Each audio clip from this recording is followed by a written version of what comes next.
Good afternoon. Welcome to Business Lunch. I'm Sonia Shenoy. It's a flat date, flat for the markets. So let's get you some expert opinion then. Hear it out from Nirmal Jain on the sectors that he's bullish on and on how the big event that is QE2 may pan out.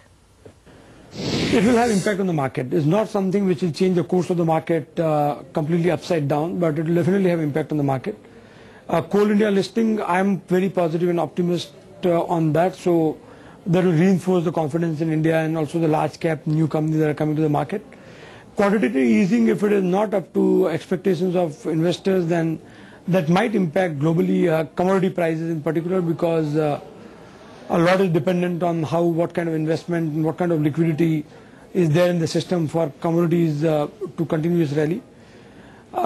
Impact on India will be, to my mind, short term, or if there's an event, it will always have an impact. But to a large extent, in a few days, again, fundamentals will be driving the market. So this will be, these are significant events, but I won't say that they are game changers. What's your general drift? I mean, I've heard you say that in the next 1 quarter will certainly be higher and the next 1 year much higher than this.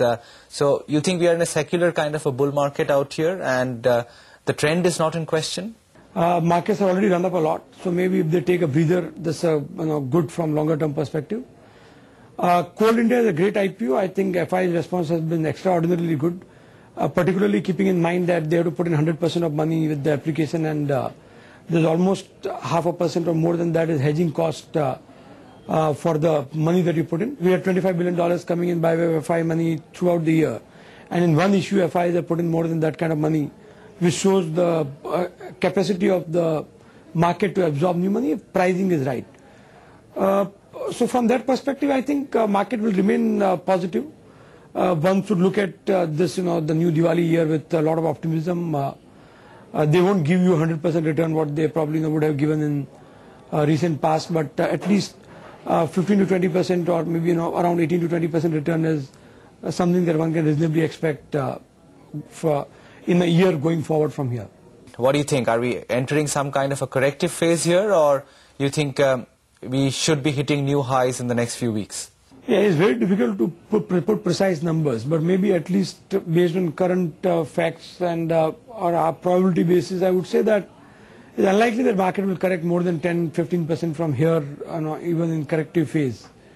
And on the positive, on the upside, I think it's possible. I mean, I would say 50-50 chance probability that within a month market will surpass its previous peak. But if you ask me by March or maybe by this financial year or by next quarter, I would say there's 80-90% probability that market will very easily cross the previous peak. And maybe in the next year, one should look at a target of 25,000 Sensex or that kind of growth in the market. All right, that's a view coming in on 6,000 mark. We'll slip into a short break and come back.